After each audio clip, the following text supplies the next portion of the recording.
Supriya's kitchen मराठीमध्ये आपलं मनापासून पुन्हा एकदा खूप खूप स्वागत आहे। आज मी आपल्यासाठी घेऊन आली आहे मस्तपैकी झटपट अशी चटपटीत मसाला भेंडी कशी बनवायची ती दाखवणार आहे। मिरचीतली भाजी तर आपण नेहमीच खातो, पण कधीतरी मसाला भेंडी आणि ती सोप्या पद्धतीने गरम मसाला किंवा गोडा मसाला न बनवता आपल्या तिखट मिठात कांदा खोबऱ्यावर कशी बनवायची ती दाखवणार आहे। चला तर बघ आपण तिचे साहित्य पाहूया। इथे 2 मोठे चमचे मी तेल घेणार आहे। मस्त कढई घ्यायची, अशी पसरट भांडा घ्यायचा। छान असं कडकडीत तापलं तेल की आपण जी भेंडी घेतली होती ना चिरून, ती थोडीशी तेलातून आपण फ्राय करून घेणार। फोडणीच्याच तेलातून आपण ती थोडी फ्राय करून घेतोय। जास्त तेल नाही टाकायचं, जे फोडणीला तेल टाकले त्याच्यातूनच ही मस्त ती थोडीशी नरम होईपर्यंत ते फ्राय करून घेऊया। त्याची मिनिटभर आपण परतून घेतलेली आहे। आता आपण हे काढून घेऊया,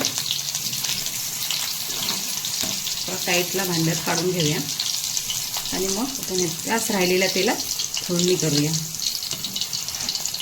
तेल तापलेलंच आहे, भेंडी फ्राय करून घेतला, त्यात चिमूटभर जिरं, चिमूटभर राई आणि आता आपण हे आपला कांदा, ही लसूण मस्त असं गुलाबी ब्राऊन होईपर्यंत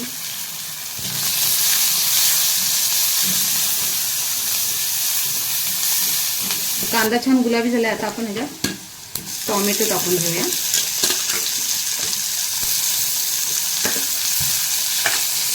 आता हा मस्त मऊ होईपर्यंत परतून घेऊया टोमॅटो।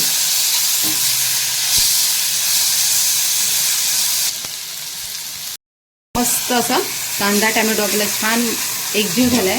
आता आपण याच्यात मसाले टाकून घेऊया। हे बघा, इथे मी कांदा लसूण मसाला घेतला होता।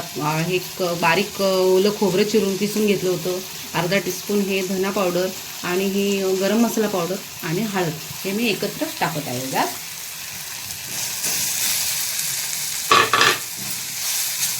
छान असं व्यवस्थित परतून घेऊया। गॅसची फ्लेम अगदी मीडियम ठेवा।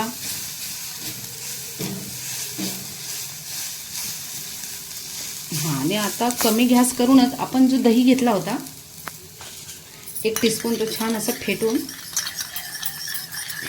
असं व्यवस्थित फेटून गॅसची फ्लेम एकदम लो करायची आणि फोडणीला टाकायची।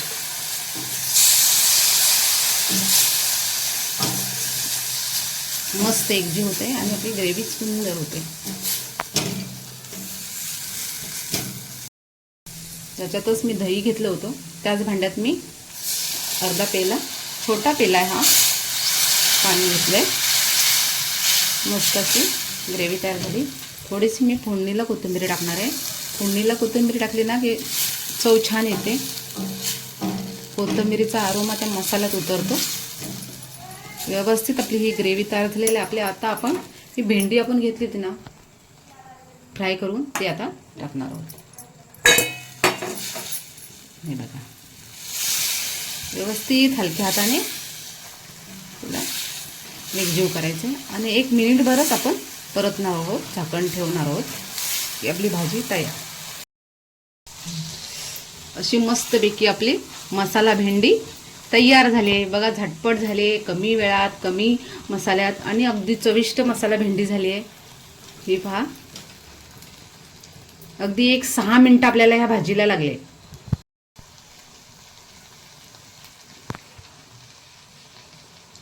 आपली भाजी मसाला भेंडी तयार झालेली आहे बघा। अगदी झटपट अशी झालेली आहे, अगदी कमी वेळात अशी मस्तपैकी चमचमीत अशी हॉटेलसारखी मसाला भेंडी आपली तयार झालेली आहे। अशा पद्धतीने आपली झटपट आणि चटपटीत मसाला भेंडी तयार झालेली आहे। ही माझी रेसिपी तुम्हाला आवडली असेल तर एकदा करून बघा आणि कमेंट बॉक्समध्ये नक्की सांगा, कमेंट करून लाईक करा, शेअर करा आणि सुप्रियाज किचन मराठीला तुम्ही अजून सबस्क्राईब नसेल केलं तर मैत्रिणींनो सबस्क्राईब करा। धन्यवाद, भेटूया आपण पुढच्या रेसिपीसाठी।